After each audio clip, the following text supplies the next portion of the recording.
Hey guys, so today I'm just going to get straight into it. For the eye primer, I'm using Tarte Shape Tape Concealer in light medium, and I'm just spreading this all over the eyelid and then setting the top half with a nude eyeshadow.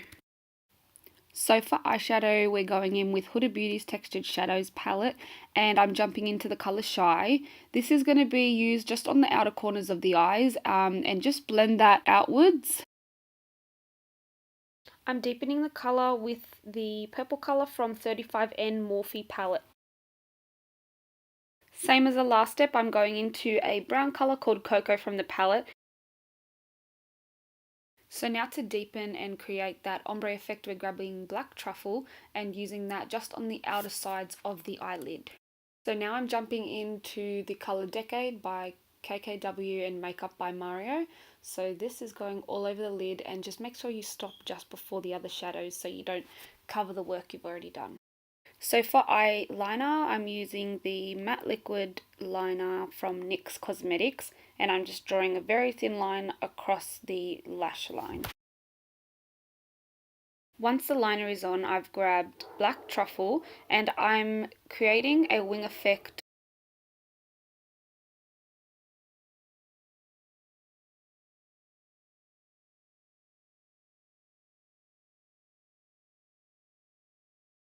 So for lashes, I've chosen Huda Beauty lashes in Scarlett, and for this step, once you put the glue onto the lash line, you need to make sure that it dries a little bit and goes tacky, just so it makes it a lot easier for you to put onto the eye, and it will stay in the spot that you put it.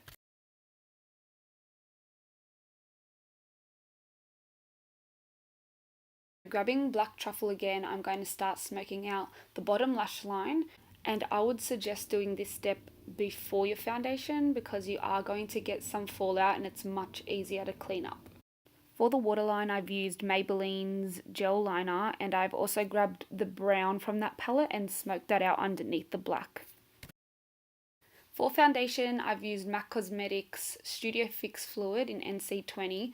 I find that this is a very full coverage foundation. Using a damp sponge, I'm blending in the foundation, and this is the Real Techniques sponge from Priceline. You can buy it, and this one came in a pack of I think 4, and it also came with like mini sponges also. And don't forget to blend the foundation down towards the neck. For the concealer, I'm using Tarte Shape Tape in light medium and using that sponge again to blend it out. For the baking, I'm using Laura Mercier translucent powder. It's my absolute favourite. I usually leave it on until I finish my bronzer, and once I finish the bronzer, I'll wipe it off.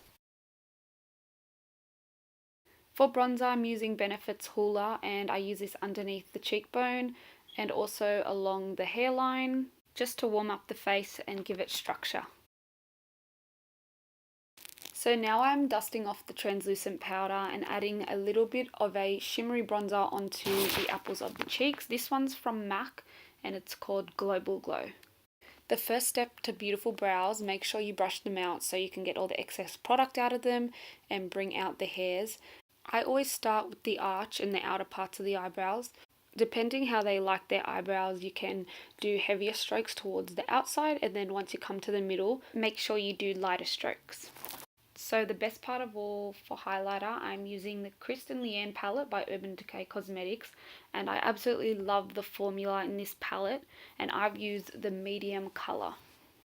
I always have to put highlighter on the forehead, it just gives that extra glow, and I got this tip from Karen Sarahi, and I'll put down her Instagram in the bio.